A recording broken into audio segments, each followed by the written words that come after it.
first thing I want to emphasize is the word thank you. This truly is a community that's come together.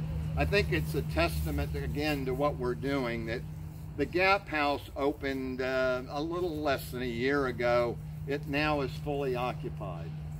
The Home House opened in December. It is now fully occupied. So the need, that's I think about 18, 19 beds that have been added in the last year. So it shows the need that this 30-bed facility will fill in our community. As Michael said, we didn't get here alone. I want to thank the Volusia County Council, our funding partner on construction, that they viewed this as, you know, a project that was well deserved and the right model for our community. I also want to thank the West Volusia sister cities, DeBerry, Daytona, Orange City, Lake Helen, all came together in support of our efforts. We couldn't have done it without the faith-based community. Thank you to all the pastors, all the members of the faith-based community that have met tirelessly to bring this project along and working together and ironing out some of the differences as to how this operation would be versus the other. And along the way, because we heard from you, the project changed and it got a little bit bigger. And I'll come back to that in a moment. The other group I want to thank is the DeLand City Commission. The DeLand City Commission has stayed steadfast on this project, and without their support, you know, through this and being a driving force, we wouldn't have gotten to this point today.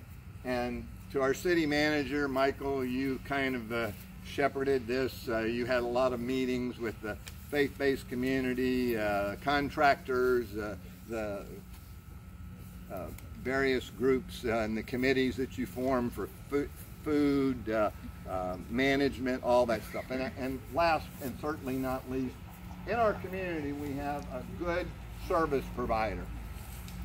And we chose to partner with that service provider and to put the facility in effect on their campus. And that created some economies of scale. So I want to thank the Neighborhood Center for being such a good partner through this process.